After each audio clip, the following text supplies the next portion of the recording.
Sanibonani nonke bakwethu. Good evening, good morning, wherever you may be. Sanibonani, siyabingelela kakhulu kuMandla Omnotho.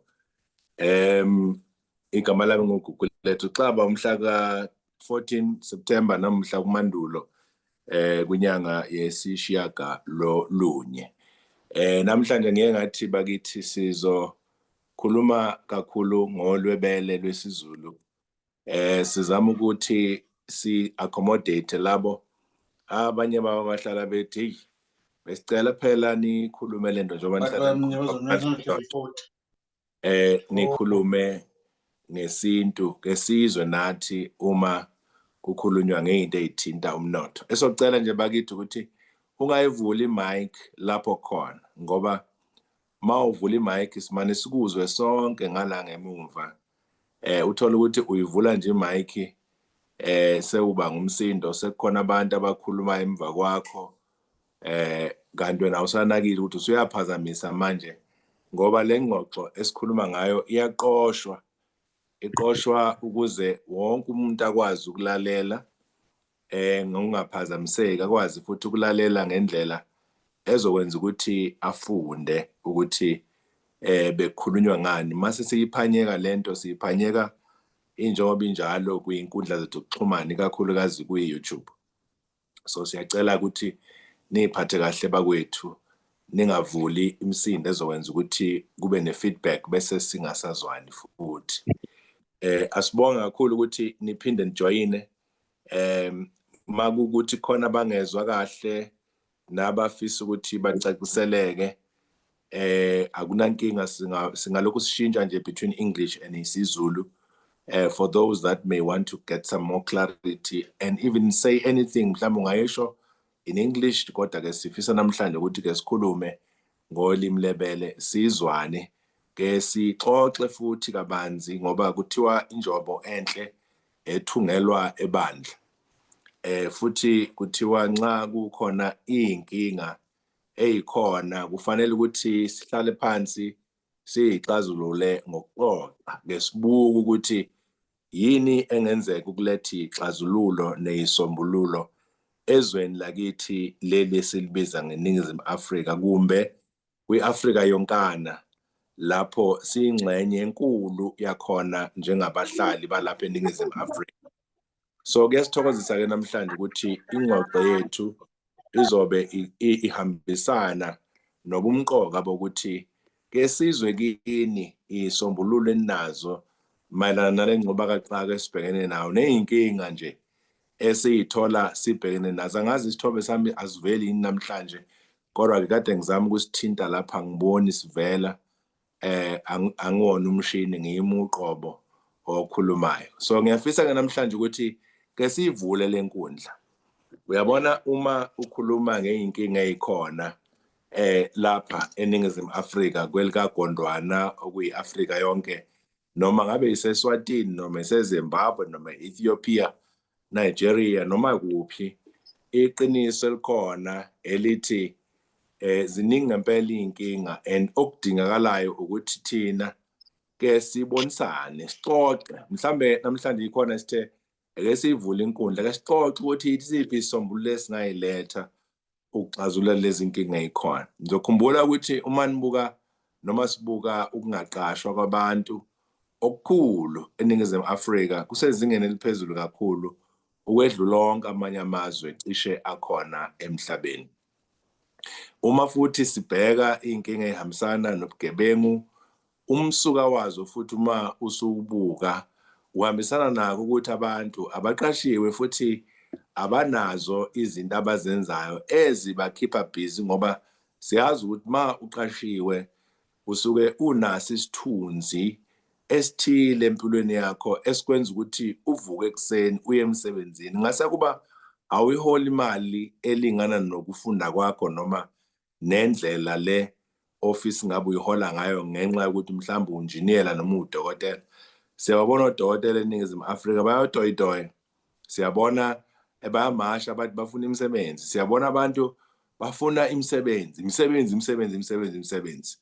Okubuhlungu esikubona kukhona kakhulu ukulibala kwabantu kakhulukazi kwabantu abasha abagcine nje phela benamathele kuyibonelelo ama-grants, nokuthi kwesesikhathi bangakuboni ubungozi obulengela bona kusasa njengesizukulwane esizomele sisukume siphathe izwe, sikwazi ukukhula, singabaholi abaqotho abaziyo ukuthi ngempela bayingxenye ebalulekile yalelizwe. Asikuboni lokho kakhulu, mhlambe mina lapho engihlezi ngakhona kunalokho sibona abantu abaphasive nje abanelisekile yize isimo sisibi, okugcina yonke into isiphenduka inhlekisa nxa uzokhuluma ngokuthi senza kanjani bakwethu ezweni sakhile ukushintsha isimo esibhekene naso njengesizwe. And namhlanje ikhona sithe ake siyixoxe lento, sibonisane sizwe khona abantu abakhubazekile abafuna uqala amabhizinisi. Ukhona udadewethu ozothi ukuthi xinti naye kuleyo daba ngasesigabeni sabantu abasuke bekhubazekile bedinga ukusizakala, uMrs Mchunu uMaZulu.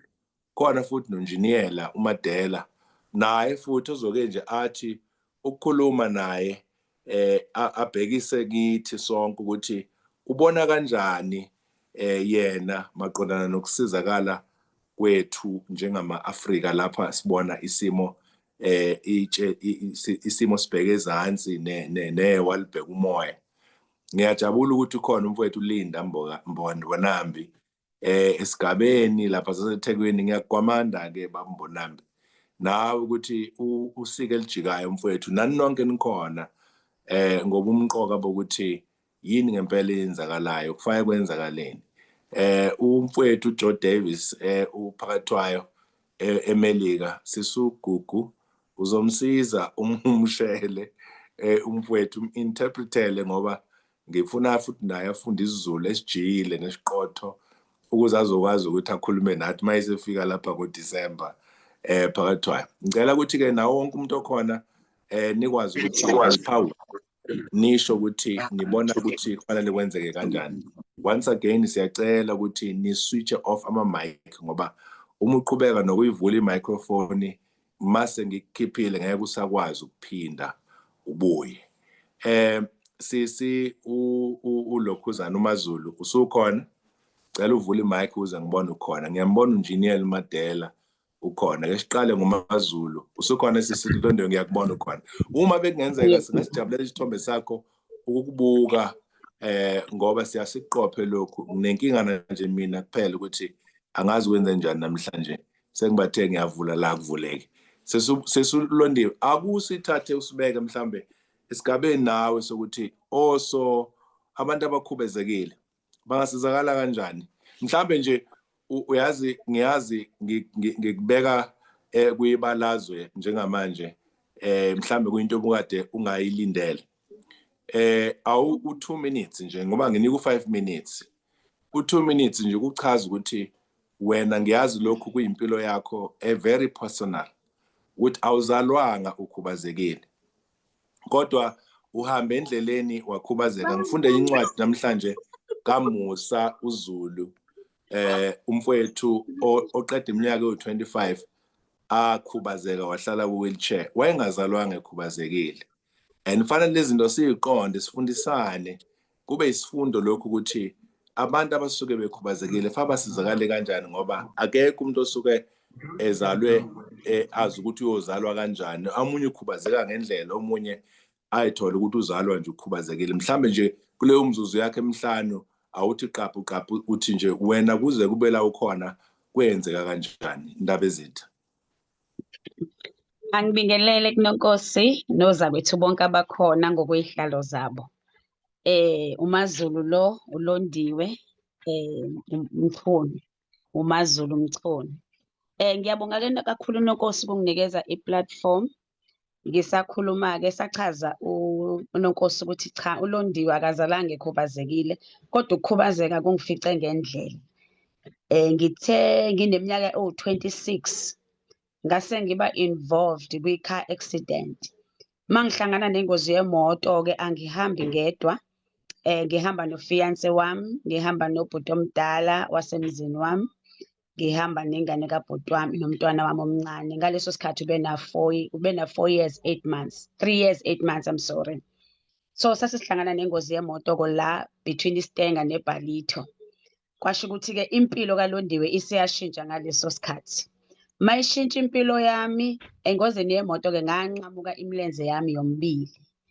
Mayinqamuka-ke imilenze, kwasho ukuthi-ke hhayi uLondiwe akasayena lo Londiwe ephuma ekhaya eya ekhaya esuka eThekwini eShowe ekhaya. Imilenze yami-ke mayinqamuka-ke only to found out ukuthi nofiance wami naye washona khona lapho engozini yemoto, because ngangithi ngizama ukumsiza kanti ngimbone selengala ngale kwe-windscreen. But-ke unfortunately-ke washona yena nomntwana wami. Suthi sekwabantu abathathu emndenini, sekuyimina senginqamukela imilenze, sekufiance wami washona, kwamntwana wami washona ngaleso sikhathi. Ngagcina-ke sengiwuLondiwe-ke okhubazekile. But-ke ngahamba-ke ngiwuLondiwe okhubazekile. Ngenhlanhla uNkulunkulu wangisiza kuleso sikhathi ukuthi hawu, ngabona ukuthi hawu sengikhubazekile and angibanga kwikhoma. uNkulunkulu wangisiza same time ngikwi-sport ukuthi ngamukele ukuthi hawu senginje manje, which means sekungenzeka noma yini, it's either ngiyaphila nabahlobo bami bayaphila or abasaphili. Up until-ke ngize ngazi-ke sengisesibhedlela after 3 days ukuthi cha, abahlobo bami, ufiance wami ushonile nomntwana wami ushonile.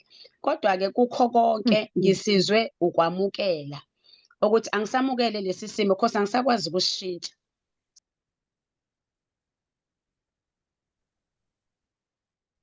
Sorry Londiwe. Londiwe ngicela uyivule futhi uvule i-microphone kwenzeke iphushana la. Qhubeka ke sisi.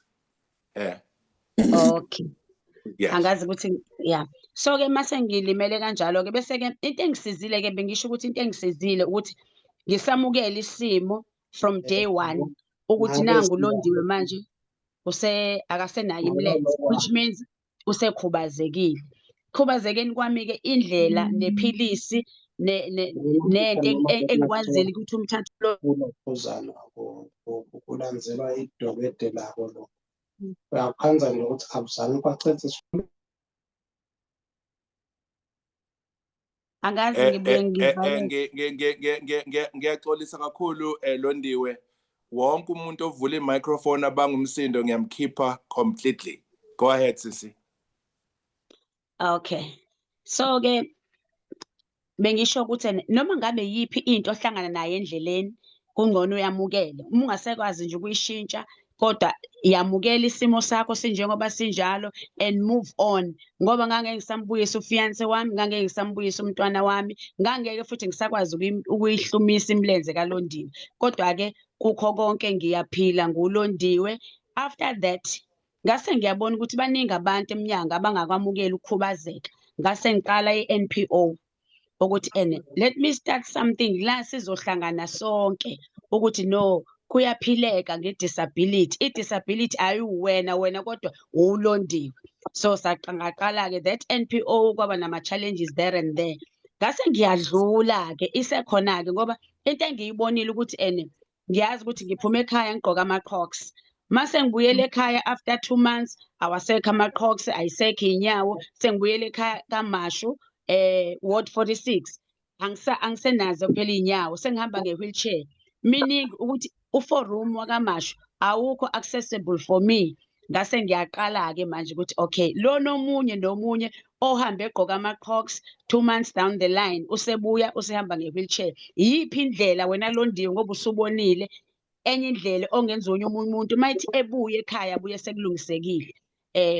Ngase ngiyasuka-ke lapho ngenza ama-home visits, ngenza ama-hospital visits, ngakhuluma nomuntu okhubazekile ukuthi asiyilungise indaba usesesibhedlela ukuthi mawubuyela ekhaya yiba umuntu ozokwazi ukuyimela, kungaze kuhlale umuntu ekhaya ukuthi ozogada wena. Wangisiza-ke uNkulunkulu ngalihamba nalolo hambo lokuzamukela, kwangakhona umuntu ozohlala ekhaya ozogada mina. Sengihambe-ke ngahamba-ke ngaze ngafika la ekutheni-ke njengomuntu okhubazekile ake ngi-identify ukuthi yini enye engasiza umuntu okhubazekile. Ngabona ama-gaps there and there ukuthi okay, wena muntu okhubazekile angikwazi ukuzamukela, nomndeni wami sometimes awukwazi ukusamukela. Kodwa-ke yini engingayiqala mina? Ngase-ke ngiyaqala-ke nami kwa-farming. Njengoba ngika-farming-ke manje ngenza i-farming nami ngiwumuntu okhubazekile. I don't have a stress. Angibuye ngikhohlwe nokuthi ngikhubazekile ngoba uNkulunkulu ngithi mangithi accept ngafunda ukushayela imoto imlenze ingasekho ngakaze ngidrive. But sengilala ngikhona ngulondiwe okhubazekile oyifama. I am a turmeric farmer today. Ngitshala iturmeric and I can see ukuthi yonke into izohamba kahle and sengiyabona ukuthi kuhamba kahle. Ngiqale-ke ngenza-ke ekhaya bekutshalwa eShowe eNgudwini. So ngaqala-ke ngenza i-parsley, ngathenga a-hydroponic tunnel, ngaqala ngenza i-parsley kwi-hydroponic tunnel. Ngaqeda lapho ngangena kwi-worm farming. Nakwi-worm farming kwakukhona ngasebenza ngayiqala i-worm farming. Now sengikwi-turmeric. At the same time ngenza i-organic farming from i-worm farming la siproducer khona i-compost and 100% organic compost sikwazi-ke ukwenza an organic farming. But nje abantu abakhubazekile ngiyacela ukuthi sisalungisela i-conference yethu esizoba nayo maduze izobe iseThekwini. Babizeni bafowethu kuyaphileka. Ukuthi ukhubazekile akusho ukuthi ngeke uyiqale into futhi angeke kusho ukuthi angeke ukwazi ukuma wenze something engakwazi ukukuphilisa. Bese ngizocela sengihlela phansi ukuthi nani sizwe sakithi samukeleni ukuthi sikhona sikhubazekile but ukhona umehluko esingawenza. Ake ngithi ake ngibonge Nonkosi. Thank you. Siyabonga kakhulu Mageba. Uhambo lwakho lu special. Uhambo lwakho njalo umuntu mayikulalele ufisa ngathi angakulalela aphinda kulalele ngoba abantu abaningi abadlule kulokho odlule khona abanye bagcine ngempela sebebona ukuthi akusekho abangakwenza empilweni. Ngiyofisa ngelilanga ukunikeza more time kodwa futhi njengoba sisebenza nawe kuMandla Omnotho. uMageba sesebenza naye isikhathi esiningi kuMandla Omnotho. Responsible for abantu abakhubazekile abayingxenye yamandla omnotho. Amandla Omnotho is a platform that is all encompassing. So we want to make sure that even disabled entrepreneurs are catered for and bayakwazi ukuthi basizakale, and we are supposed to be there as well for them ukuthi bathole ukwazi ukusizakala nokufukameleka nokuthi bangene ey'ndaweni ey'thile ngoba la Mageba kukhona ngisho members of parliament.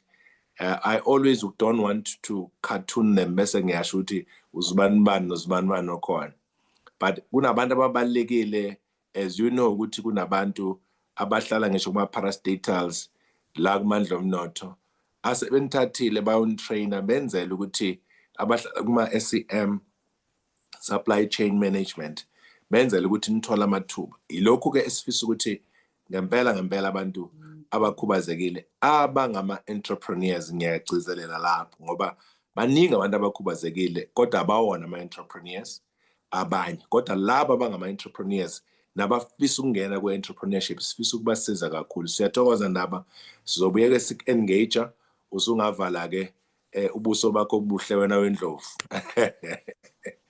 Bese ngicela uLokhuzana Unjiniyela uMadela. Madela, siyakhuluma lana mfethu, ngiyakwazi ukuthi wena usube activist isikhathi esiningi neside futhi ungumunye wabantu abakhulumayo njalo la kuleli gumbi lethu. Sifuna ukwazi kabanzi ukuthi uthini wena wakho umbono amathuba amabhizinisi angakheka kanjani Madela omkhulu. Uvuleke futhi nawe intashingana yakho. Ngishilo ngathi ababanga umsindo ngama microphone asisakhulumi, siyakhipha nje ngeke usakwazi ukuphinda ubuye. Ndaba omkhulu.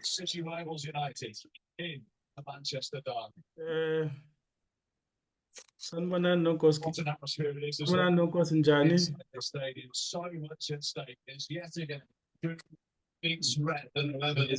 a noise in the background.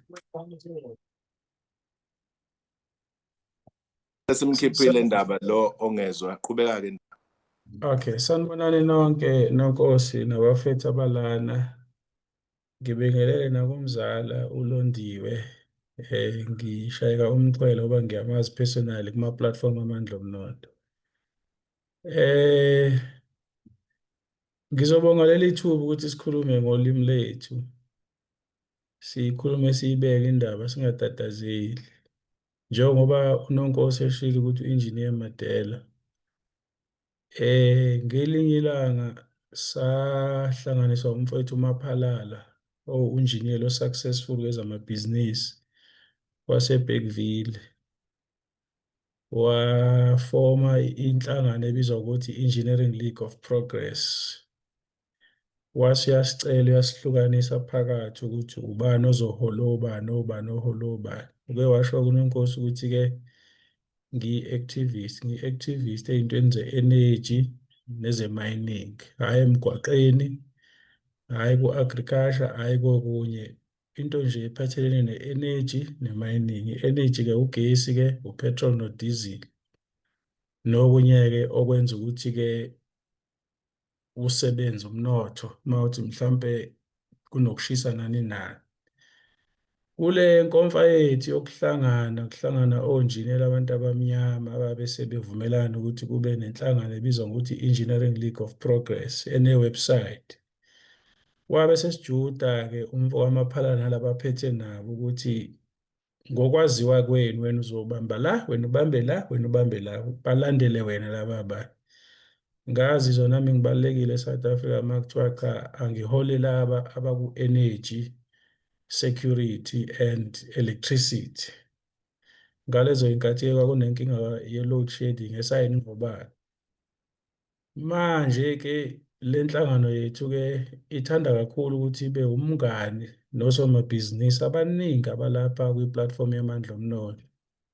Isizathu sokuthi sithanda ukuba umngani ukuthi sesifikile isikhathi sokuthi siyobheka ukuthi amathuba thina singabantu abamnyama akuphi.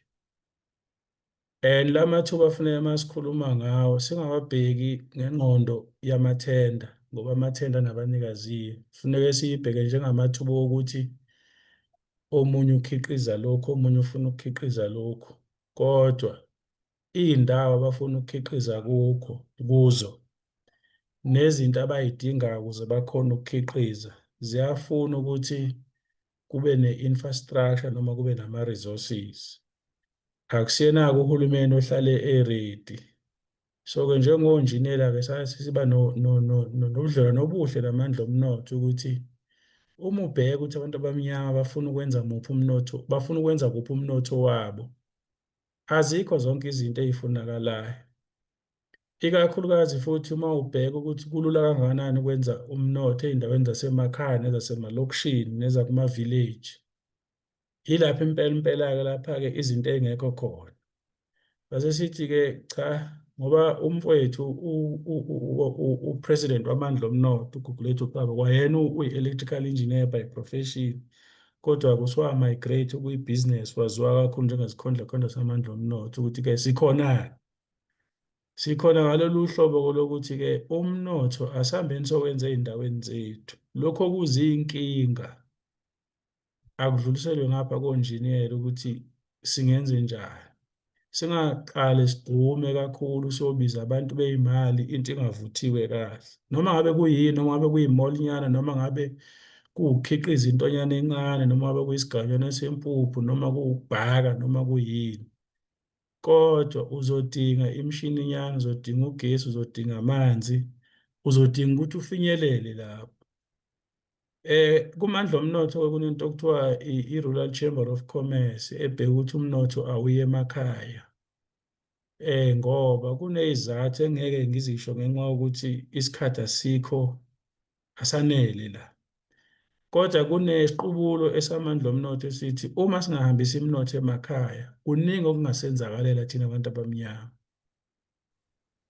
Uma usuyibheka-ke leyo nto ivesane ikhombe masinyane ukuthi imigwaqo yona nama-bridge-ke nogesi wakuleyo ndawo nokwakha ngendlela eshibhile nokwenza ukuthi i-product noma umkhiqizo wakho ube nequality yokuthi kungathiwa ngelinye ilanga ayi uteli wakho lo wenzayo usugulisa abantu.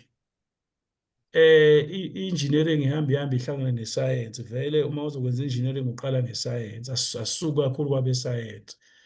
So-ke si-available singonjiniyela ukuphendula kumbuzo ukuthi-ke sibone ukuthi kwenziwe njani, nami ngibona ukuthi kwenziwe njani njengoba ngiyilunga lamandla omnotho. Ngibuka ukuthi-ke inselelo isesenkulu ukuthi asingasiyeki isiqubulo sika-Operation Buyela Ekhaya, asingasiyeki isiqubulo se-Rural Chamber of Commerce. Asihambeni siyokwenza ey'ndaweni zethu ngoba ziyasidulela iy'ndawo ezingesizona ezethu singabantu abamnyama. Kodwa la ngathi kufithizela khona awufike phela umlayezo ukuthi ningonjinela ningenzani. So-ke mina ngokubuka kwami-ke mangigoqa noNkosi ngibuka ukuthi akusizi ukuthi kuthiwe odokotela balala ema-ofisi bafuna umsebenzi kuhulumeni ukuthi baqashwe babe ngodokotela. Othisha balala eminyango ema-ofisi amakhulu wezemfundo bathi bafuna ukuqashwa. Onjiniyela abaningi abasebenzi, iy'ngane ezima-TVET ayisebenzi. Kukhona lapho kusaxega khona noNkosi ukuthi sikuthatha kanjani lokhu sikuse ey'ndaweni ey'shibhile zethu emalokishini nasemakhaya nakuma-village ukuthi othengayo osathenga uteli noma osathenga i-cooking oil noma osathenga inkukhu ekuyi-braai pack noma osathenga inyama noma osathenga impuphu noma osathenga insipho akwenze lokho ngoba uyena okhethile ukuthi angiyithandi le brand yabantu abamnyama, hhayi ngoba kuthiwa ayikho. Yilokho-ke sikushoyo-ke noNkosi ukuthi uma singenze kanjalo cishe umnotho ungasisebenzela, cishe ububha sikhulume bungaphela. Okokugoqa sikhulumile kakhulu noNkosi, kodwa uzama noNkosi, abantu abafuni ukuthi bakuhlangabeze.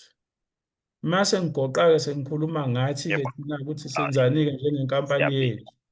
Sengikhuluma njengenkampani yethu ngoba ngeke phela ukhulume nje ufayele. Inkampani yethu noNkosi ngizobonga lapha kunoNkosi ukuthi abantu abaningi esisebenza nabo sabathatha khona la kuMandla Omnotho. Sisemakhaya-ke sine-project okuthiwa iZululand Agri-Energy Project. Sesi-investe kakhulu kuyo ngenxa yokuthi i-project ayisiyo ithenda, kuba nama-start stop. Kodwa okuhle khona into ethi confirm la, kodwa okuhle ukuthi abantu esahlangana nabo kuMandla Omnotho nabantu esahlangana nabo ku-Engineering League of Progress, namhlanje sine-project yethu ukuthi sekuvuma inkosi, kwavuma umasipala, kwaze kwavuma ngisho umnyango wa-Cooperative Governance and Traditional Affairs. Angisazi ukuthi angifuni ukubiza ngesiZulu.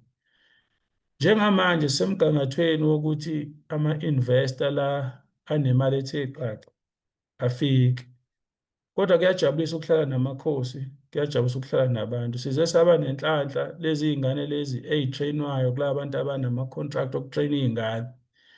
Bafikela kithi sabatshela ukuthi hhayi iy'ngane zizongena lapha kithi zizosebenza lapha kithi entweni ene-agriculture nene-energy. Isizathu sokuthi sibe ne-agriculture ukuthi iy'ndawo esisebenza kuzo zasemakhaya angeke ufike kubantu uzokhuluma into ey'ningi ze-energy ungazange ubabonise ukuthi baba yingxenye kanjani yomnotho ngomhlaba abanawo. So-ke elokusonga-ke kimi-ke lithi-ke ngenxa yokuthi isikhathi asikho, asingabi le nale lokho okuthiwa ukusebenza in silos. Ake sibuyele lapha ku-Operation Buyela Ekhaya, ake sibuyele ku-Rural Chamber of Commerce, ake sazi ukuthi ubani nobani wenzani, ake sibuze ukuthi izinto ey'thengile zikhiqizwe obani abanye bakithi abamnyama nabahlanganyelayo, ngoba akwanele ukuthi sithi zikhiqizwa umuntu omnyama kanti uwumuntu omnyama ongahlanganyeli, ngoba umuntu oyingozi kakhulu umuntu ofuna ukuba ibhiliyoneri nofuna ukuba imiliyoneri. Uyingozi lowo muntu. Ngicela ukubeka lapho-ke noNkosi. Hey, usaze ukusitshela ukuthi lowo muntu uyingozi ngani ngoba la bantu abalapha bafuna ukuba ama-millionaires nama-billionaires ndaba. Siyabonga kakhulu mfowethu. Umsebenzi omuhle enwenzayo uyabonakala. Siyathokoza futhi ukuthi kuningi abantu abathole ubudlelwano obuhle lapha kule platform. Siyakujabulela lokho uma sithola ubufakazi obunjalo ngoba isithangami lesi esihambisana nakho ukuthi sisiza abantu baxoxisane bakwazi futhi ukwakha ubudlelwano kwezomabhizinisi ngokwethembana.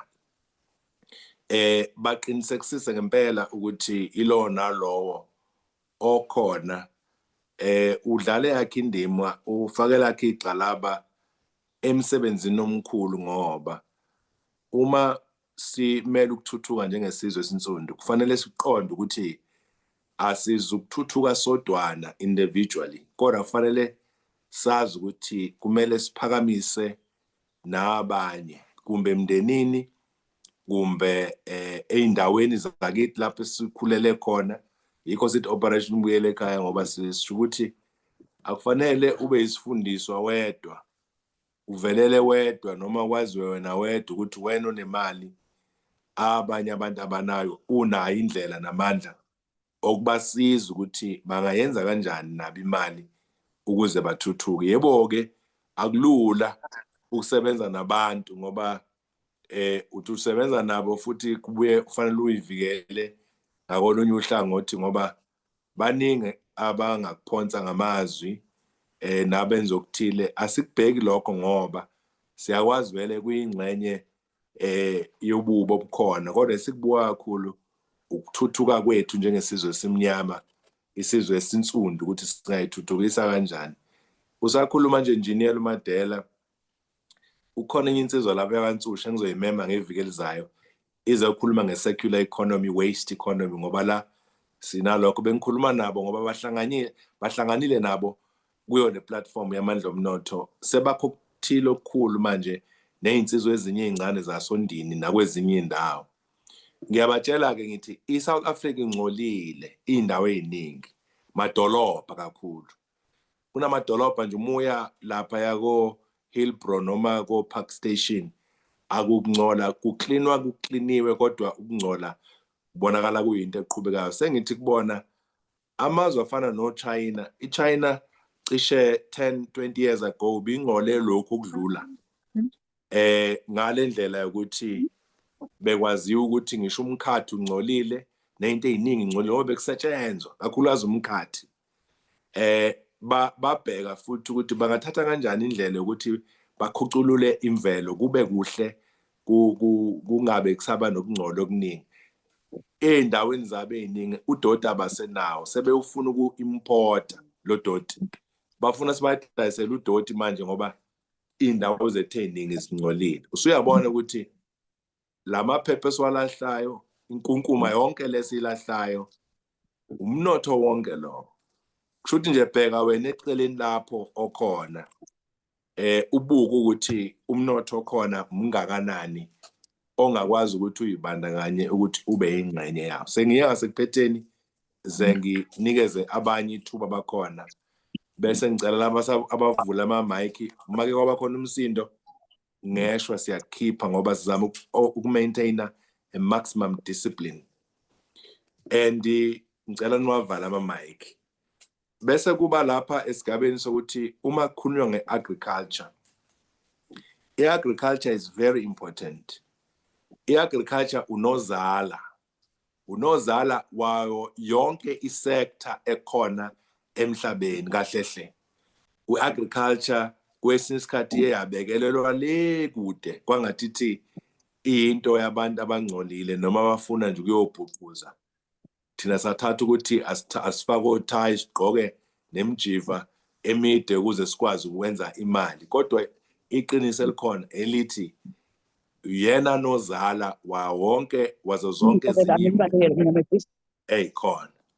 So uma kungunozala wazo zonke ezinye iy'mboni ey'khona, iqiniso lelo kufanele ukuthi siliqonde, bese siyasebenza ukulungisa isigaba salomnotho we-agriculture. Ngizokwenza isibonelo nje, la eNingizimu Afrika sisawudinga umhlaba njengabantu abansundu, iningi lawo osezandleni zabamhlophe abayidlanzana.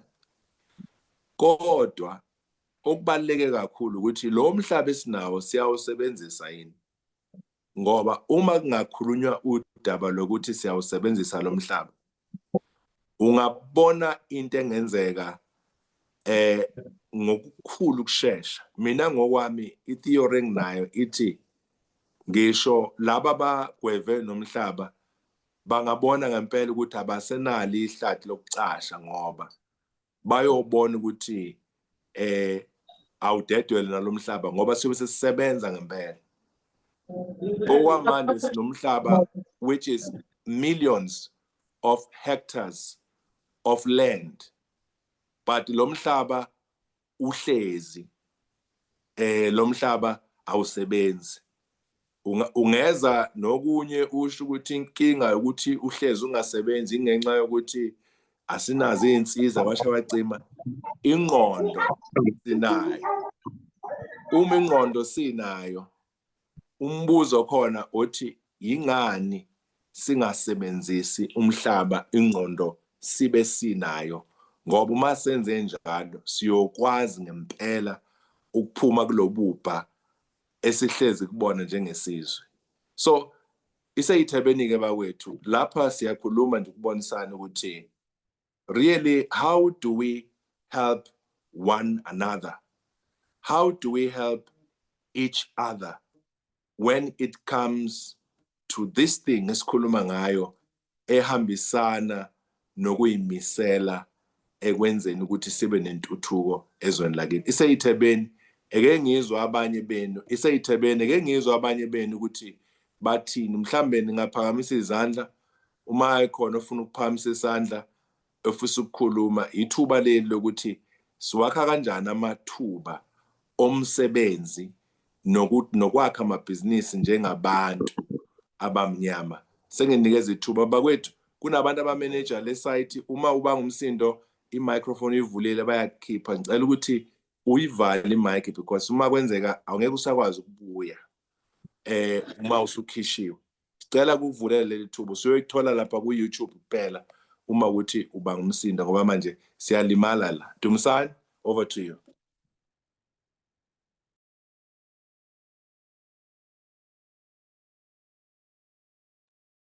Mfowethu Dumisani, ngicela ukuthi uvule i-mic. Yes.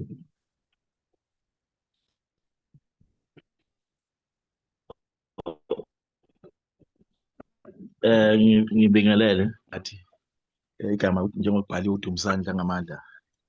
Ngokuhlala ngise-Vryheid bese ngokusebenza ngisebenzela one of the SOEs e-Ermelo.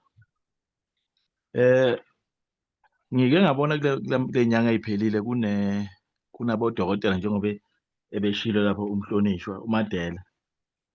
Abantwana bethu lapha abanye abakade befundela ubudokotela iminyaka neminyaka. Angazi ukuthi kukhona i-compliance eyayibe khona ukuthi nini umuntu avule isibhedlela, ngoba ngiyangibona nje njenge-medical clinic baye bethi ngiyamunye wama-billionaires, ukuthi le youth le eyafundela ubudokotela angeke khonakala yini ukuthi mhlawumbe ibambane njengoba kupronyotha ukuthi sibambisane sibe baningi, ukuthi mhlawumbe labo dokotela mhlawumbe abazobe beqhashiwe abazosala ngaphandle babambisane njengoba benza nje ama-surgeries, but kulokhu ke mhlawumbe bese benza isibhedlela noma i-clinic la bazothola khona abazonikeza thina esigulayo usizo.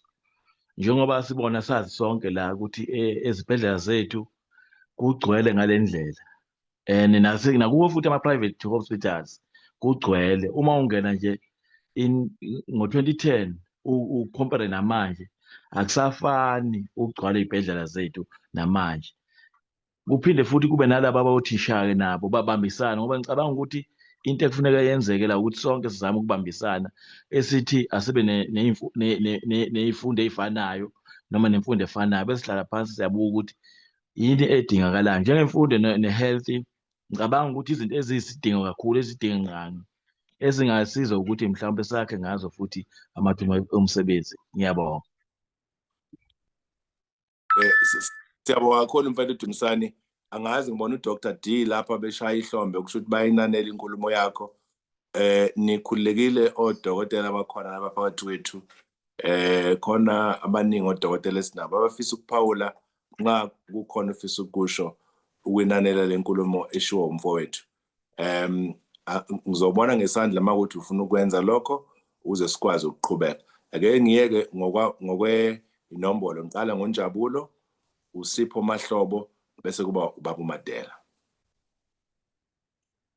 Gatsheni.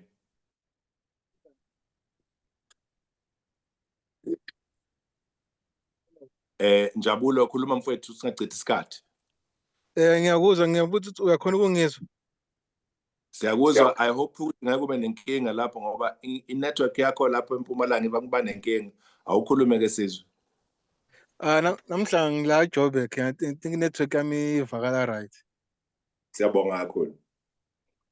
Mina into engiyibonayo kungakhona ucreate ama-job opportunities, especially isikhathi samanje esiphila kuso njengekithi njengoba si-youth. Amathuba semaningi and kunetindo le besicabanga ukusidala fune uze uye uyofunza la kutendela ma-products alamakhala njengoba baba lo engineer shit ukuthi ungakhona uzenzela insipho yokuwasha, uzenzela ama-braai pack. But into ekhona ukuthi manje ispace thina i-youth asisitholi, yabo. From la singakhona ukwenzela zonke lezi zinto and nale machine leli idingekayo ukuthi sikhona ukuprocessa lezo zinto lezi asisitholi, because if uya kulezi ndawo lezi uzibona like ama-factory lawa ashiyiwe bekumakhampani akudala ahambile. If uyakhona lapho uyofuna ucela ukusebenzisa le indawo lezi bazokutshela ukuthi kufuna ukhipha imali, ubhadale i-rent, and lesikhathi usase-startup, yabo. So yiyo ingcinamba esibhekane nayo thina esingabantu abasha, because laba kumele ukuthi basi-assist bafuna ukusicindezela ngenxa bazi ukuthi ngenza wezama-finance, because asinayo leyo capital ukuthi manje sikhona ukufinance lezo zindawo noma ungathi uzama ukulisa, yabo. Because into ebhekane nayo uma usebenza la kuba ne-crime and yabo ukuthi ubona nengcinamba eziningi. So becela ukuthi kulaba abadala bakhona usi-assista thina siyintsha yamanje, because unokubona manje into yakhona ukuzenzela insipho la ama-dishwashing liquid, abo-jik, sonke lezi zinto lezo. So izinto lezi zizibona thina dala sizazi ukuthi ufuna uyosithenga esitolo. But kwamanje abantu abanye abasha manje bakhona ukusichithela ama-perfume, but bashajwa yini? Asinayo le ndawo leyo la sikhona ukusebenzela khona. Uzokhona ukusebenzela kwi-space esincane, and uma ufuna kwi-space esikhulu kuba yi-challenge. So bengicela basi-assiste laba abadala abaphethe amandla, like abane-power, bakhona ukuzivumela abantu abasha basinike leso space kulama building lawa abekade kumakhampani kudala asaphumile wasala kuyi-building e-vacant, yabo.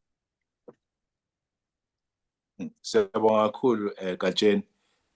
I'm glad network yakhe right namhlanje, and ngiyakuthokozela lokho kushoyo. Ngicabanga ukuthi khona abafisa ukuphawula, nginakho engifisa ukusho kulokho, but ke that's a very very good suggestion. Ake sizwe khona kade ngimbizile before uMadela, ubani kade ngimbizile angisakhumbuli kahle.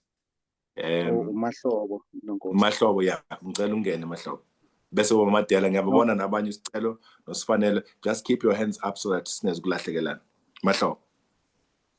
Ngithobe kakhulu Nonkosi, ngibingelele ntambama, ngibingelele kuzo zonke izikhulumi esezikhulumile phambilini. Ngingene lapha ukukhuluma okandaba. Sibonga kakhulu amazwi okukhuthaza kwasekulandela ubaba uNjiniyela uMadela.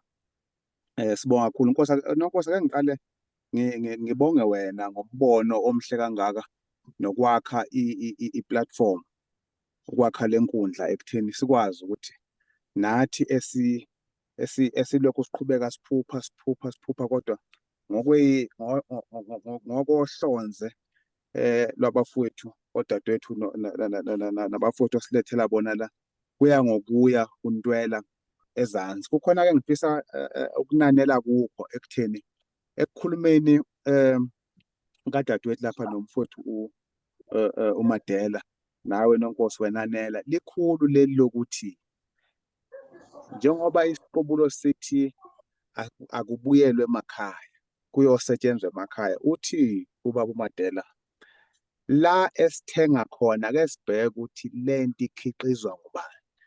Ngicabanga ukuthi lelo likhava iy'ndawo ey'ningi ngoba la uproducer khona usuprocessor khona usuthengisa, lisho ukuthi ngamanye amagama abantu abamnyama-ke baqwashiswe ngempela, siqwashisane thina sisodwa. Mhlambe into enkulu ofuna sibonisane kuyo, ikakhulukazi thina esakhuphuka seza la eGoli, mhlambe abanye baya komaThekwini nakwezinye iy'ndawo, sazosebenza emafemini. Lento ilihuka elikuhuka impilo yakho yonke, lokhu uthembele entweni oyibonayo ukuthi ayikuniki lutho. Ngibona ukuthi ngoba into eyenza ukuthi sikhale kakhulu ngokuthi akukhonakala ukuqala ilesi simo nonkosi esihamba sithinte into mhlambe yokuqala ukuba into ekhuluma ngemali. Kodwa uma ubuka ukuthi iy'nsizwa nje ezilishumi uma zingaba nombono owodwa, kukhulu ezingakwenza esigodini sangakubo noma endaweni yangakubo. Uma ubheka abantu ngendlela abaspenda ngayo, izinto abay'gqokayo, izinto abazenzayo, uyabuka ukuthi empeleni imali sinayo, ukuthi ilento yomqondo ongakafiki ekutheni ake sibambisane. Khona nalishilo ubaba Madela ukuthi lento yokusebenza ngawedwa ayikhoni kahle, uze wathi abanye bafuna ukuba amamiliyoneri namabhiliyoneri. Yinto ehlupha kakhulu abantu bakithi, imiqondo. Sisenalo mqondo wokufisa ukuqophisana kunokufisa ukubambisana.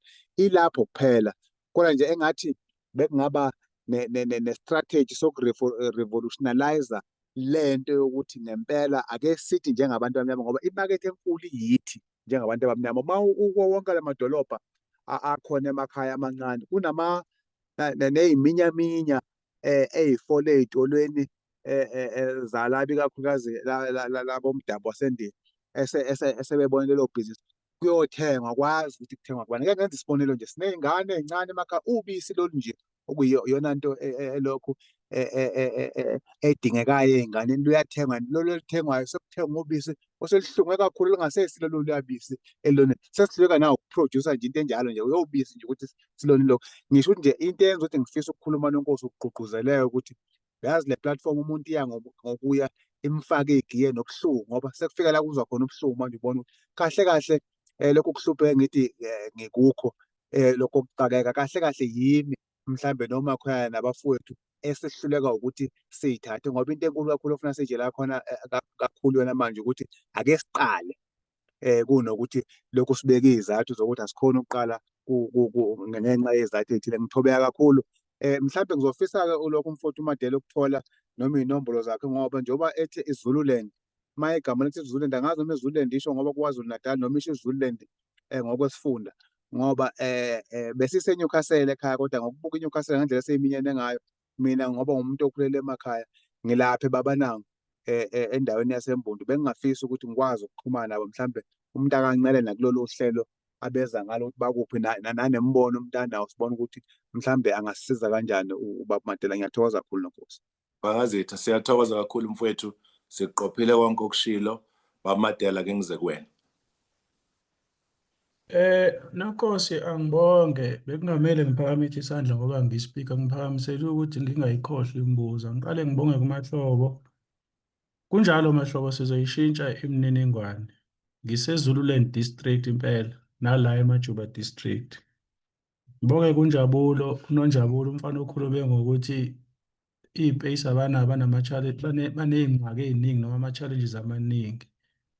Engathi ngingaqhubeka lolu hlelo sibonise ukuthi iy'ngane lezi zingenza kanjani ukusebenzisa izakhiwo ezingasetshenziswa ngaphandle kokuthi zize y'tshele kuthiwa hhayi aweThala, awe-Gauteng Finance, awe-Mega eMpumalanga, ngoba bavele bavimbe ngalokho ukuthi izakhiwo y'kahulumeni, bese ugcina ungangenanga ngoba kuthiwa kufuneka kulandelwe imithetho ethile. Khona esikuzamile kulowo mkhakha lowo. Ngicela ukuthi uNjabulo angithinte njengoba ngisho ukuthi Mahlobo sizodibana, kodwa umuntu owenza ukuthi ngiphakamise isandla kube uDumisane. uDumisane mayethi le nkulumo le yothisha nodokotela nonjiniyela abangasebenzi, ngi-convince noma sengifinyelele esiphethweni sokuthi ngithi asobe futhi ixazululeke uma silokhu sigijimisa abantu abafuna ukuba ngamamiliyoneri namabhillionaires. Ngizama ukuthi Dumisana sixhumane ngoba lapha ekhaya eZululand laba bazama district kufike kwaba ne game reserve esemqakweni inkulu nabelungu noshenge nabantu abakhulu inhle futhi ney'nkinga zakhona kusho lutho kodwa nje okusalayo usungahambi uyobheka iy'lwane uhambe nomndeni wakho. Sekunenye okuthiwa iloziba engapha futhi ngakwesobunxele lapha esikhona. Sithe masenza indaba ye-agriculture kwafika kithi ukuthi hhayi sizokwenza ne-agriculture college ngoba ayikho into efundwayo kuma-TVET, hhayi ngoba sigxibha. Sabuka futhi ukuthi akumelanga sibagxibha basema-TVET. Kumele sibe nobudlelwano nabo ukuthi inkinga yakho wenza lento awunamhlaba, uhlala kakhulu kwi-theory. Baqede-ke ukubafundisa-ke baphume beno-N6 we-agriculture kodwa balethe la ngoba sisemhlabeni wamakhosi. Ngizama ukuthini-ke mfowethu uDumisane, ngizama ukuthi uma ukhuluma ukuthi singayinqoba kanjani indaba yodokotela nothisha abangasebenzi. Asihambeni-ke siye emakhaya siyobheka ukuthi nayi i-game reserve yasemqakweni eBabanango, nayi i-game reserve yasemawane iLoziba. Naba laba bazofaka ugesi la. Asenze-ke manje ukuthi-ke kube nesibhedlela-ke. Lesi sibhedlela asibe isibhedlela esikhuluma nabantu abaphesheya nabantu abathile ukuthi uzele izinto ey'ningi, uzele i-game reserve, uzele ama-project ezayo, uphinde uzele isibhedlela, uphinde uzele ukuzokwakha nje benza nje umahlobo ukuthi bebuyele emakhaya. Ngizama ukusho ukuthi ngokugoqa nonkosi iy'xazululo ziya ngokuya, singaluzi i-momentum, asiyibambe, asiqhubeke nayo ngoba kithini siqala ukukhomba. Okokugcina nje uma ngingakutshela udaba lethu manje lise-England le project yethu simenywa abe-game reserve iLoziba. Uma uthi asibheke isimemo sakhona sikabili ngoba thina sizokwenza i-energy ne-agriculture kodwa kubo siyabatshela ukuthi hhayi abanye bazoza bezokwenza le-energy ne-agriculture baphinde sebesebenzisa le-game reserve babheke iy'lwane balale khona. Nawe uma beze kuwe bazothenga izinto ey'khiqiziwe ngendlela ekahle nengajahanga njengoba kade khuluma uMaZulu ngendaba ye-organic farming ne-organic compost. Ngizama ukuthi-ke iy'xazululo yilele lapho ukuthi uma siya ngobuningi emakhaya nomunye ube nomthelela wokulanda omunye. Kodwa nje ukukuphendula wena Dumisane, indaba yesibhedlela ilethe uNonkosi kwazama indaba yesibhedlela kodwa mina ngithi ilethe manje siyivuthiwe lapha because umhlaba uney'nkinga kodwa ukhona uxaka usathane kodwa okuningi abantu sebeze babona ukuthi abasukuvimba nomhlaba. Ngibeke lapho, ngiyabonga bafethu. Siyathokoza kakhulu Ndaba mfowethu, siyabonga. Ake sithi sicelo mfowethu, sicelo noSifanele Ugoqo, Simphiwe Zuma noSibusiso Mhlongo in that order. Sicelo unga-unmute. Sanibona ngilingene lapho. Wakwamdala. Mina I think okuningi sekuthintiwe but engike ngikubuke isikhathi esiningi that is a challenge engicabanga ukuthi Wesicelo awuzwakali kahle, awukhulumele eduze kwe-mic uzwakale kahle, asikuzwa, uzwakala kude. ngabe ngiyazwakala manje. Ya, qhubeka buthi.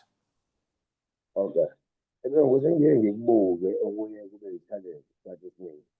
As much as kukhona ama-qualifications, kukhona mhlambe even nama-brilliant ideas angakwazi ukuthi abasebenzele abantu, but the availability of information and also i-startup support kubantu abaningi sigcine sibenza badebeseke. Uthole ukuthi okunye uyazama mhlambe going through ama-channels amasifana nanani uthole ukuthi akusebenzi. Mhlambe what I would say firstly is to get that part in order. Bese siyakwazi ukuthi umuntu uma esifuna ukuyokwakha emakhaya mhlambe njengodokotela, example engingayizwa into ngayibona ngathi iphosile. Uma befuna ukuhlangana mhlambe babe-group bayofuna indawo ethile bavule isibhedlela, emapha ama-channels kumele bawalandele the funding for that. Izinto ey'kanjalo engicabanga ukuthi mhlambe as a group in terms of amandla omnotho mhlambe ngingaba ne-resource avenue yakhona la wonke umuntu ezokwazi ukuthola industry ukuthi how can they acquire assistance and support to get i-idea yabo to come to fruition. Bese kuzoba-ke mhlawumbe-ke nabantu ama-project managers abazotrayina labo bantu before baze baqale uku-implementa ngoba kokunye abanye abantu bayafeyila not because i-idea yabo ayiphuthile but indlela yokumeneja that idea fruition abafike bengenayo. Ngiyacabanga ukuthi mostly just to be able to avail the information mina bengibuka ukuthi uyakwazi ukuthi uchoose abantu abaningi and then-ke bese kuba-ke ama-structures ukuthi umuntu uma usuka la uyakithi ukuze ukwazi ukuthola i-mentorship nabantu abazokwenza ukuthi usucceed ufike lapho, especially sizenzela thina njengabantu abamnyama kungabi into ezofuna mhlawumbe ama-international aid nezinto zokuxhasa okuhlukahlukene noma into singakwazi ukuthi abantu abanemali khona amalesana khona emhlabeni eSouth Africa abantu bafakwazi ukufaka imali umuntu uma ufika ne-idea ezoba-right ayibone ukuthi uyayenza into bengibona kanjalo ngokwami okunayo. Hayi, siyabonga kakhulu mfethu Sicelo. Siyabonga kakhulu kuzwakele amagalelo akho siwaqophile futhi. MfowakaGoqo Mwelase. Ngiyabonga kakhulu Nonkosi, ngiyabingelela kumalunga amandla omnotho. Ngijwayele nokukhuluma la kule nkundla. Ngikhuluma nge-Rural Chamber. Ngicabanga ukuthi mhlambe ikuseyikho nje ugqugquzela Nonkosi ukuthi kukho konke okukhulunywayo nakukho konke esithi siyakufisa njengamandla omnotho. Kubalulekile ukuthi idatha ibaluleke kakhulu kule zinsuku, ibizwa ngoboyela kule zinsuku kule gatsabanje noma ukuhleleka kwedatha yabantu lokhu kuthiwa i-database noma esingakubiza ngokuthi mhlambe ukuqoqeka kolwazi ne-information yabantu. Ngakho-ke ngithanda ukuveza futhi ukugqugquzela ukuthi asirejiste ku-Rural Chamber ukuze futhi kuhle ngoba kukhona ngisho ne-membership engakhokhelwa. Kodwa nje kuzosiza ukuthi noma sebeqhamuka abantu abafana nobaba Madela kanje bethi sidinga ama-student noma sidinga osomabhizinisi noma kuqhamuka omama uLindiwe bethi sidinga abantu ama-NPOs asebenza nabantu abakhubazekile. Kuzoba lula ukuthi siyazi ukuthi hayibo eZululand kunabantu abakanje le phansi eMthatha kunobani kuzosiza kakhulu. So ngiyacela ukuthi sigqugquzele ukuthi abantu abarejiste kwi-Rural Chamber bese ukuthi laba abanamandla okuthatha ama-memberships akhokhelwayo bakwenze lokho ngoba kuzosisiza ekutheni nakho futhi ukuthi kube khona amathuba abazokwazi ukuwabona njengokusho kaBaba Nonkosi. Bese-ke lesibili iphuzu lami elikhona mhlambe nami engingafisa nje ukuphosa esivivaneni ukuthi ake sivame ukuyisebenzisa lolu hlobo okuthiwa iy'tokofela. Zibalulekile kakhulu iy'tokofela, zidlala ingxenye enkulu kuthina njengabantu abamnyama and uma ubheka iy'tokofela uma ubheka imali enkulu eningi engena khona ivela kuthina abantu abamnyama and iy'tokofela uma ngabe bebhala behlanganisa iy'namba kuyavela ukuthi le industry ka-50 billion ngonyaka, okusho ukuthi njalo ngonyaka kuno-50 billion osuka ezandleni zabantu abamnyama uhambe uyothenga ukudla kuphi ey'tolweni zabelungu, phuma u-50 billion uhanjwe kuyothengwa ezinye izinto kuphi nakuphi ngoba indlela esisebenzisa ngayo iy'tokofela idinga ukulungiswa ngempela because isikhathi esiningi iy'tokofela sisebenzisela ukuthenga ukudla, sisebenzisela ukuthenga iy'phuzo, sisebenzisela ukuthenga inani. Ake sibheke lento yokuthi uma sihlangana noma kukhona into ehlanganiswayo ke sisebenzise le ndlela le crowdfunding noma iy'tokofela ukuthi manje siya-investa, sifuna ukwakha isikole njengoba ekhulumile nje umfowethu lapha ukuthi uma kuthiwa sifuna ukwakha isibhedlela, mina nginesiqiniseko sokuthi uma ngathiwa sifuna ukwakha isibhedlela likhona ilokishi elingasakhi isibhedlela uma ngathiwa ngempela sidlala izitokofela, sisidlala isitokofela ngendlela yokuthi singabheki ukuthi ngizoba i-millionaire noma ngizoba i-billionaire njengoba kusho kwababa Madela, kodwa sibheke ngendlela yokuthi sifuna ukwakha. Nansi i-university iyakhiwa manje kune-university ezokwakhiwa la ePitoli. Leyo university leyo yakhiwe ngalo uhlelo lwesitokofela ukuthi ufake njalo ngenyanga. Abantu abafakayo ababheke ukuthi bazoba ama-millionaires noma bazoba yini, kodwa babhekela ikusasa ley'ngane zabo nekusasa lesizwe sabo. Nathi-ke sibhekeleni isizwe sethu. Kuyiphela le ndaba ukuthi sibe nemidlalo engasisindawo. Kuyiphela le ndaba ukuthi sidlale ngemali, imali siyisebenzise budlabha, imali singakwazi ukuyiphatha. Asiyifundiseni nokuphatha imali kusukela sisebancane, kusukela ebantwaneni bethu, sifundise abantwana bethu ukuphatha imali ngendlela ehlakaniphile, nangendlela yokuthi umntwana uma ngabe ephatha imali kube khona simfundise umntwana ukuthi imali iphathwa kanjani, kodwa angeke sibafundise abantwana bethu uma ngabe thina singayifundisanga ukuphathwa kwemali.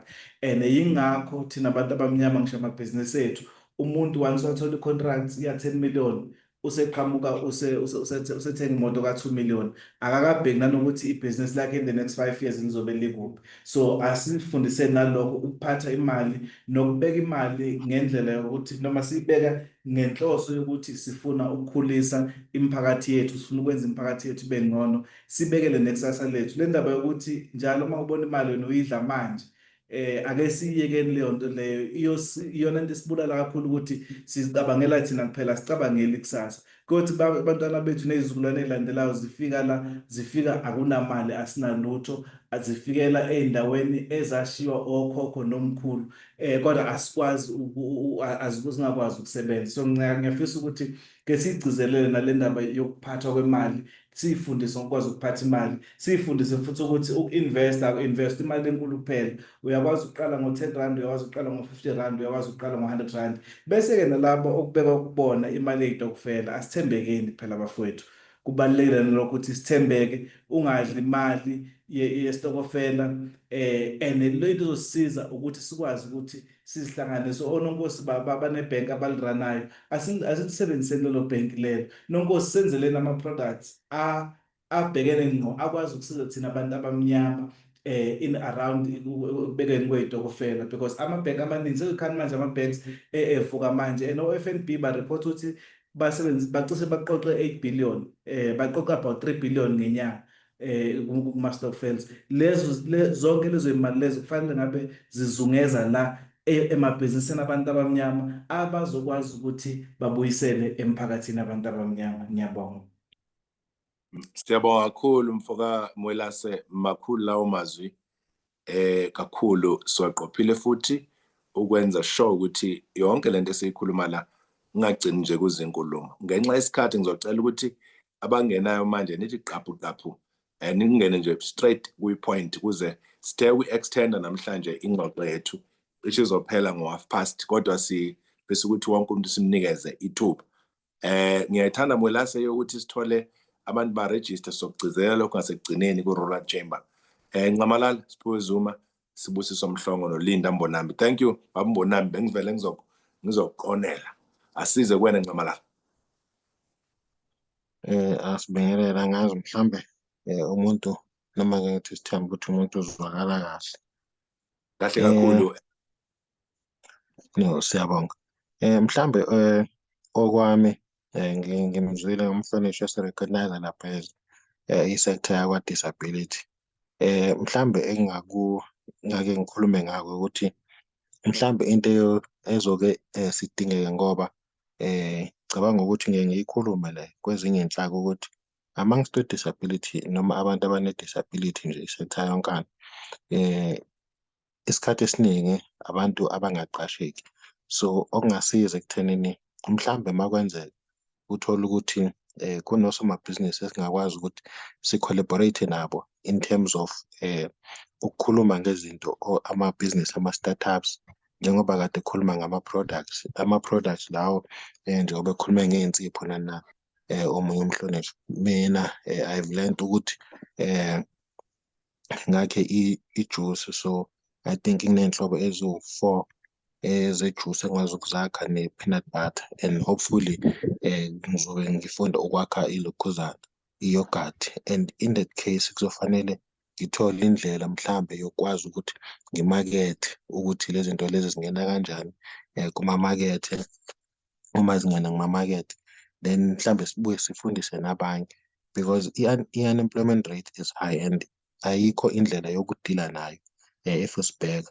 At some point ngake ngakha inkundla lapha ku-WhatsApp ebizwa nge-Black Caucus ukuthi abantu abamnyama abake bahlangane, uthole ukuthi onjiniyela bahlangane ngoba kuye kubheka ukuthi as much as kuthiwa le unemployment rate ayikwazi ukuthi ihleleke kahle, but if lama skills abantu abanawo bekwazi ukuthi bahlanganise, for example le point le kwakha isibhedlela lingakwazi ukuthi lisebenze because bakhona odokotela, then bese kutholakala osomabhizinisi abazokwazi ukuthi basupporte lama-initiatives abantu abamnyama, then bese kuba khona ama-mentorship, kwazeke ukuthi i-mentorship iqhamungaphi kuphela ama-entrepreneurs noma labo bantu abasuke behlangana ngaleso sikhathi, kukwazi ukuthi kukhulunywe ngendaba zoma-funding ukuthi how to access i-funding because omunye umuntu uzothi fine kulungile, I do have a business idea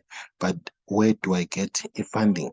And then also kukhulunywa indaba zoma-networking ukuthi ubani esikhulumisana naye to facilitate i-connection naba-potential partners kulelo business, then kukwazeke ukuthi kuqhubekele phambili because ezinye izinto uthola ukuthi iyona le information eshodayo. For example, njengoba ngingaqala ngo-disability, majority of us lack this information, and if we do lack this information, then sitholakala uthola ukuthi we are found wanting in terms of ama-business skills nezinto zakwa-employment. Ngicela ukuyibamba la, ngiyabonga.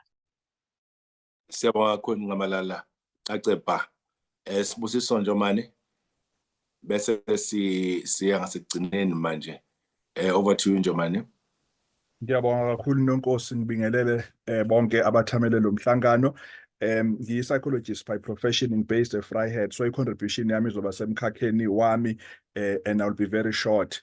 I think enye into enkulu eyenza ukuthi abantu bangawakhi amathuba omsebenzi i-psychological. Mhlambe ngizothatha on 2 areas.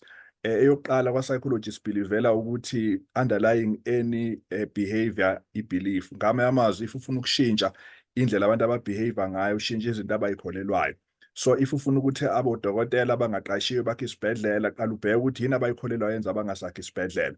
So ke the first thing i-psychological ukuthi yini le efakwe kithi yenza sikholelwe ukuthi into ngesikwazi ukuzenza noma amandla ekhona. So it's not about ama-opportunities, it's about ukuthi sikholelwa ini eyenza ukuthi senze lokho. Baye bathi definition ye-success is opportunity meeting readiness, and so readiness is also psychological. My last point ile ethi kunento esibiza kwa-psychology nge-mere exposure effect, la sithi khona noma yini ohleli uyibona all the time ikwenza ukuthi ubuke ngendlela ethile. For instance, if ukhule ekhaya kudlala i-jazz, ugcine usuthanda nawo umculo we-jazz. In fact, ama-adverts, they use the same principle. They advertise the product repeatedly, ugcine nawo usuyithanda lowo product. Ngithini-ke ngalokho? Ngithi abantu abaningi bakhule be-expose kwi-formal employment, and leyo exposure yenza kube ngazathi lezi ezinye indlela zokufaka i-income akusizoyindlela ezi-right. So-ke senomthwalo omkhulu wokuthi abantu siba-expose ebhizinisini njengenye indlela yokwakha imali. Ngiyabonga. Siyabonga kakhulu Njomane. Ngiyajabula mfethu ukuthi wabalile lawo mazwi. What we will do, this is very important. Kuyiphathe ama-plans wethu ukuthi sicela abantu abafana nawe who are psychologists, njengoba sike sakhuluma kaningana Njomane, sazana kakhulu noNjomane for 30 years now plus. Yes. Sisema-universities si-leader i-student Christian movement. Njomane sizofisa ukuthi sebenze nawe no-Dr. Lihle Qulu. What I'm going to do, I'm going to ask for i-session. Sengiyakumemezela lokhu kuma-members. I-session lapho wena noLihle Qulu nizobe nikhuluma. uLihle ungena kakhulu kunomkhakha we-neuroscience. Besifisa ukuthi sikuhlanganise lokho so that lento ishoyo ngoba ukulimala okukhulu nokuningi kusemqondweni wethu. Njobusho ku-exposure nazo zonke izinto ezibalile engicabanga ukuthi on that particular day will allocate an hour and a half ukuze ngigide kule nkundla ke nikhulume ngalezi zinto ezizosiza abantu. Ngiyazi nibuye niba-coach futhi ukuze nikwazi ukusicoacha kuleso sigaba ngoba mhlambe ileyo soft part esingayinakisisi kanti i-very very important. Siyabonga kakhulu mfethu, bengithi angigcizelele kulokho ukuze ube ready njengoba sasikhulumile ukuthi sizocela virtually and then nibe part continuously yokucoacha thina sonke lapha esidinga ukucoachwa ukuze sikwazi ukuba successful. Siyabonga. Siyabonga Nonkosi. Thank you but yes. Babu Mbonambi. Awusunga unmute Babu Mbonambi.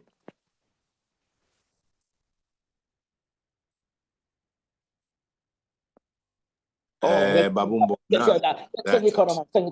Thank you very much. Sure. Ngibonga kakhulu. Ngiyazwakala Nonkosi. Loud Hello? and clear uzwakala wethu. Yes. Lovely. Thank you very much. Okuningi ebengithanda ukusho ngikubhalele kwi-chat. So kodwa ke onginikeza isikhathi ukuthi ngikusho manje ngizokusho. Number 1, ngiyajabula uNjomane ubeke into ye-psychology. Ungikhumbuza into engangayizwa kwenye workshop sasi-organizile umuntu womdabu ongidlebe zikhanyelanga wathi kuthina every community has the amount of problems it deserves.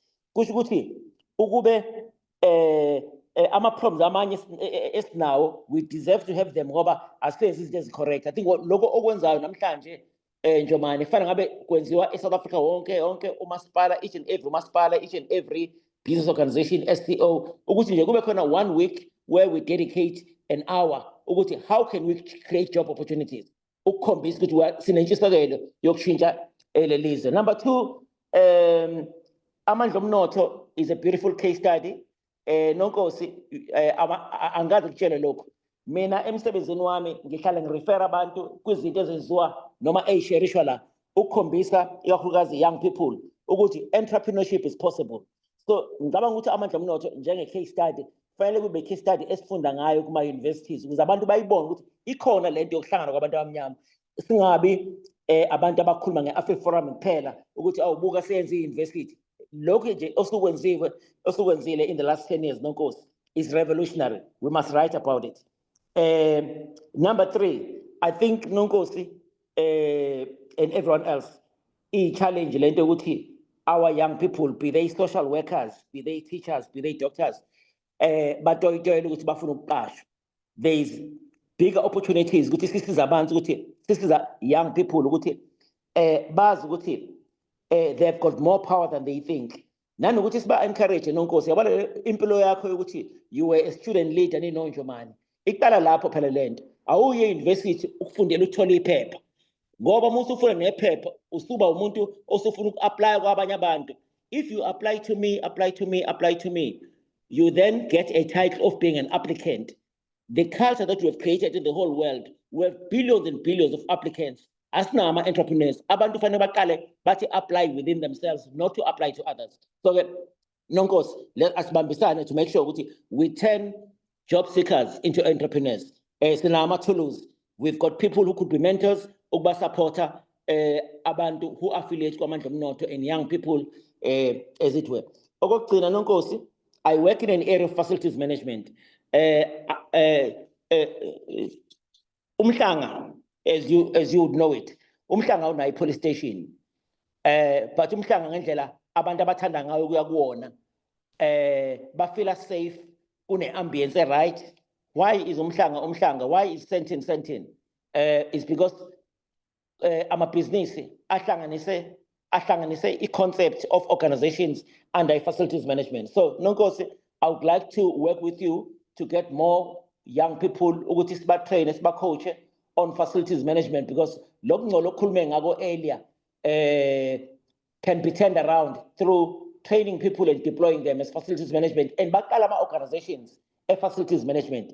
It's a pity ukuthi ama-technicons ethu or University of Technologies nama-universities awayifundisi facilities management, but we can teach some of the people lokho kuzo-absorb abaningi out of unemployment. We'll get people getting into horticulture, so thola abantu bangene how to use security to secure towns and create better places, konke lokho possible. So ke ngibonga kakhulu Nonkosi. Good work. Thank you.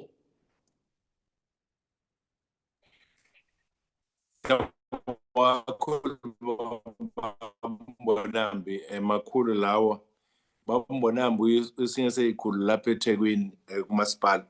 Ngicabanga ukuthi sike sakhosta Mbonambi ukhuluma ngokutshala edolobheni kunjalo. Angazi noma sikhostile la kwi-platform ngoba phela even as a member kubalekile ukuthi sizwe ukuthi uthini. Yes, Angisakhumbuli sike sakhosta 2 months ago. Yeah, thank you. Oh, thank you so much. Yes. You say ikona inkulumo yakhe ku YouTube yamandla omnotho lapha ku YouTube. Just go there nilalele.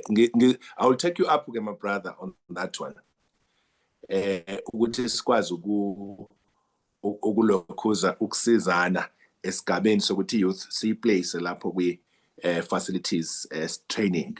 Njengoba ngishilo ngathi uNsusha uzokhuluma nathi mhlambe next week we Buyback Center Association of South Africa. Under a rural chamber we have got that lapho sigcizelela khona ukuthi sikhiqiza kakhulu umnotho esigabeni se-circular economy lokho ade khuluma ngakho akuthintile baba Mbonambi. Asiye kosekugcineni accountant le Zamekile Mthiyane awugiyeke nawe nkosazana.